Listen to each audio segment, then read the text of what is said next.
আসসালামু আলাইকুম, hello viewers, welcome back to my channel. তো সকলকে জানাচ্ছি ঈদের অগ্রিম শুভেচ্ছা, ঈদ মুবারক। তো আজ আমি আপনাদের সাথে ঈদ স্পেশাল 4 ধরনের সেমাইয়ের রেসিপি শেয়ার করব। ঈদে কিন্তু আমরা সবসময় বিভিন্ন ধরনের সেমাই রেসিপি তৈরি করে থাকি। তো আজ আমি আপনাদের সাথে 4টি সেমাই রেসিপি শেয়ার করব। আপনারা চাইলে এখান থেকে যে কোনো রেসিপি তৈরি করে নিতে পারেন। তো প্রথমে আমি এখানে দেখাচ্ছি দুধ সেমাই রেসিপি। এটা কিন্তু আমরা সকলে তৈরি করতে জানি, কিন্তু অনেকেই কিন্তু এর পারফেক্ট যে টেক্সচারটা আছে সে সম্পর্কে অজানা। তো এই রেসিপি তৈরি করার জন্য এখানে আমি পিওর সেমাই নিয়ে নিচ্ছি, যে লম্বা সেমাইটা আছে সেটা। তো এখান থেকে আমি হাফ কাপ পরিমাণ সেমাই ভেঙে নিব। তো এর পারফেক্ট টেক্সচারটা হচ্ছে যে আপনার হাফ কাপ সেমাইয়ের জন্য হাফ লিটার লিকুইড দুধ লাগবে। তো এই জন্য আমি এটা একটু মেপে আপনাদের দেখিয়ে দিচ্ছি। তো এখান থেকে আমি হাফ কাপ সেমাই নিয়ে নিচ্ছি। এখন চুলায় একটা প্যান বসিয়ে দিয়ে দিচ্ছি আমি হাফ কাপ লিকুইড মিল্ক। তো এখানে কিন্তু দুধটা কম দিলে এরপর সেমাইটা রান্না করার পর শুকিয়ে যাবে।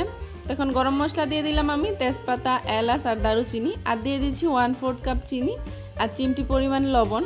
এখন এটাকে নেড়ে চেড়ে দুধটাকে সামান্য একটু ঘন করে নিব, আর এটাকে কয়েকবার বলক উঠিয়ে নিব। খুব বেশি জাল করার কোনো প্রয়োজন নেই। এরপর দিয়ে দিলাম কিছু কিশমিশ, আর এরপর সেমাইটাকে দিয়ে দিলাম। তো সেমাই দিয়ে আমি মাত্র 1 মিনিটের মতো এটাকে রান্না করব, তাই কিন্তু এটা পুরোপুরিভাবে সেদ্ধ করা হয়ে যাবে আর এটা রান্না করাও হয়ে যাবে। তো দেখুন আমি 1 মিনিটের মতো রান্না করে নিয়েছি। এখন এটাকে নামিয়ে নিলাম। তো নামিয়ে নেওয়ার পর আমি এখানে কিছু কিশমিশ আর লাল বুন্দিয়া দিয়ে সাজিয়ে দিয়েছি। তো দেখুন এটা কতটা পারফেক্ট হয়েছে। এরপর দেখাচ্ছি সেমাইয়ের একটি ডেজার্ট রেসিপি। এটাকে আপনারা পাখির বাসাও বলতে পারেন বা একটা ডেজার্টও বলতে পারেন। এই জন্য এখানে আমি লম্বা সেমাইটা নিয়ে নিয়েছি 75 গ্রাম। এখন সেমাইটা ভাজার জন্য চুলায় দিয়ে দিলাম 1 টেবিল চামচ পরিমাণ ঘি। এরপর এই সেমাইটাকে এখন খুব ভালোভাবে একটু ক্রিস্পি করে ভেজে নিব। একটু সময় নিয়ে এটাকে ভাজতে হবে। তো দেখুন ভেজে নিয়েছি। এরপর এর মধ্যে দিয়ে দিচ্ছি আমি 1/3 কাপ কর্নফ্লেক্স মিল। তো এই ডেজার্টটা তৈরি করার জন্য কিন্তু এখানে কর্নফ্লেক্স মিলই দিতে হবে, অন্য কোনো কিছু দিলে কিন্তু চলবে না। তো কর্নফ্লেক্স মিলের সাথে খুব ভালো করে মিশিয়ে নিয়েছি। এখন এখানে আমি 3টা ছোটো কাপ নিয়ে নিয়েছি, আর এখানে কিছু পলি নিয়ে নিয়েছি। আপনারা চাইলে এখানে র্যাপিং পেপারও দিয়ে দিতে পারেন। তো পলি দিয়েছি যাতে এটা পরে উঠাতে সুবিধা হয়।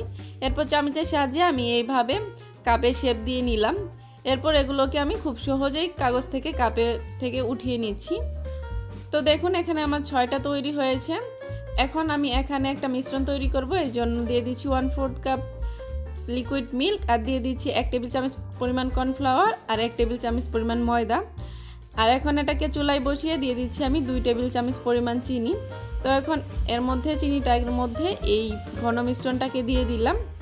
এটা কিন্তু খুব দ্রুতই ঘন হয়ে যাবে। তো দেখুন ঘন হয়ে গেছে। এখান থেকে আমি কিছু পরিমাণ মিশ্রণ উঠিয়ে নিচ্ছি একটু কালার করার জন্য।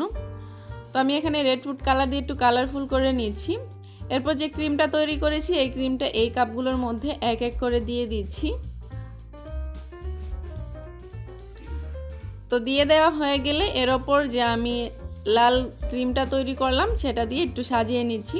তো দেখুন মাশাআল্লাহ কতটা সুন্দর লাগছে। আসলে ডেকোরেশনটা সবসময় নিজের ওপর নির্ভর করে, যার যেমন পছন্দ সেইভাবে ডেকোরেশন করে নিতে পারেন। আশা করছি এই ভিডিওটিও ভালো লেগেছে। তো এরপর আমি আপনাদের সাথে শেয়ার করব লাচ্চা সেমাইয়ের জর্দা রেসিপি। তো এটা কিন্তু মাত্র 3 মিনিট সময় নিয়ে আপনারা এই জর্দা রেসিপিটি তৈরি করে নিতে পারেন। এই জন্য এখানে আমি নিয়ে নিয়েছি 75 গ্রাম লাচ্চা সেমাই। এখন চুলায় দিয়ে দিচ্ছি 2 টেবিল চামচ পরিমাণ ঘি। এখন এই ঘিয়ের মধ্যে সেমাইটাকে খুব ভালোভাবে ভেজে নিব। এটাকে একটু ক্রিস্পি করে ভেজে নিতে হবে। তো কিছুক্ষণ ভাজার পর দিয়ে দিচ্ছি গরম মশলা, 2টা এলাচ, 2 টুকরো দারুচিনি আর একটা তেজপাতা ছিঁড়ে দিয়ে দিলাম। এখন সব কিছুর সাথে আবারও একটু ভেজে নিচ্ছি। এরপর দিয়ে দিচ্ছি এখানে কিছু কিশমিশ।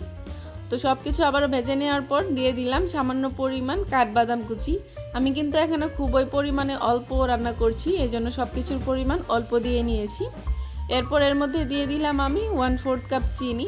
চিনিটা আপনারা আপনাদের স্বাদ মতো কম বেশি করে দিয়ে নিতে পারেন। এরপর আমি এটাকে জাস্ট 1 মিনিটের মতো ভেজে নিব। এর মধ্যে কিন্তু আমার এটা রান্না করা পারফেক্টভাবে হয়ে গেছে। এখন আমি একটা প্লেটে তুলে এটাকে আমার পছন্দ মতো করে সাজিয়ে নিচ্ছি। আপনারা আপনাদের পছন্দ মতো করে ডেকোরেশন করে নিতে পারেন। খুব সহজ এবং সিম্পলভাবেই এটা শেয়ার করার চেষ্টা করেছি, আশা করছি ভালো লেগেছে। এরপর আমি আপনাদের সাথে শেয়ার করব লম্বা সেমাইয়ের যে ভুনা সেমাইটা আছে সেটা। এটাকে আপনারা ভুনা সেমাই বলতে পারেন বা ঝরঝরে জর্দা সেমাইও বলতে পারেন, যার যেটা পছন্দ সেইভাবে বলতে পারেন। তো এই ভুনা সেমাইটা রান্না করার জন্য এখানে আমি 75 গ্রাম লম্বা সেমাই নিয়ে নিয়েছি। এখানে কিন্তু লম্বা সেমাইটাই নিতে হবে। তো লম্বা সেমাই নিয়ে নেওয়ার পর এটাকে এখন চুলায় ভেজে নিব। দিয়ে দিলাম 2 টেবিল চামচ পরিমাণ ঘি। ঘিটাকে গলিয়ে নিয়ে আমি এর মধ্যে দিয়ে দিচ্ছি গরম মশলা, 3টা এলাচ আর 1 টুকরো দারুচিনি। সুন্দর একটা ফ্লেভারের জন্য গরম মশলাগুলোকে দিয়ে নিলাম। এখন এর মধ্যে আমি সেমাইটাকে দিয়ে নিলাম। এখন সেমাইটা খুব ভালোভাবে এটাকে ক্রিস্পি করে একটু ভেজে নিতে হবে। তো কিছুক্ষণ ভেজে নেওয়া হয়ে গেলে এর মধ্যে দিয়ে দিচ্ছি আমি কিছু কিশমিশ আর দিয়ে দিচ্ছি কিছু সাধারণ বাদাম। এর মধ্যে বাদামটা খেতে কিন্তু খুব বেশি ভালো লাগে। এখানে কিন্তু আমি কাঁচা বাদামটা দিয়েছি, ভাজা বাদাম দেইনি। এখন এর মধ্যে দিয়ে দিচ্ছি আমি হাফ কাপ দুধ আর দিয়ে দিচ্ছি হাফ কাপ পানি। এটা দিয়ে কিন্তু পারফেক্টভাবে সব কিছু একসাথে খুব ভালোভাবে সেদ্ধ করা হয়ে যাবে। এখন আমি ঢাকনা দিয়ে ঢেকে দিয়েছি মাত্র 1 মিনিটের জন্য। 1 মিনিটের মধ্যে কিন্তু এটা খুব ভালোভাবে সেদ্ধ করা হয়ে গেছে। তো দেখুন খুব সুন্দরভাবে কিন্তু এটা সেদ্ধ করা হয়ে গেছে। বাদাম সেমাই দুটোই কিন্তু খুব ভালোভাবে সেদ্ধ হয়েছে। এখন এর মধ্যে দিয়ে দিচ্ছি আমি হাফ কাপ চিনি। চিনির পরিমাণটা আপনারা কম বেশি করে দিয়ে নিতে পারেন। এখন সব কিছু আবারও একসাথে মিশিয়ে আমি এটাকে ঝরঝরে করে নিচ্ছি। একটু সময় নিয়ে এটাকে নেড়ে চেড়ে একদম ঝরঝরে করে নিয়ে নামিয়ে নিয়েছি। তো দেখুন মাশাআল্লাহ এটা দেখতে কতটা সুন্দর হয়েছে। তো এই ভুনা সেমাইটাও খেতে কিন্তু অসম্ভব মজার। এইবার ঈদে কিন্তু আপনারা চাইলে এরকম একটা ভুনা সেমাই রেসিপি ট্রাই করতে পারেন। খুব সহজ এবং সিম্পলভাবেই এই রেসিপিটি দেখার চেষ্টা করেছি। আশা করছি ভালো লেগেছে। তো আজ খুবই অল্প সময়ের মধ্যে 4টি সেমাই রেসিপি শেয়ার করেছি। আশা করছি ভালো লেগেছে। যদি ভালো লেগে থাকে অবশ্যই একটি লাইক দিবেন, কমেন্টস করতে ভুলবেন না। তো সম্পূর্ণ ভিডিওটি দেখার জন্য ধন্যবাদ সবাইকে।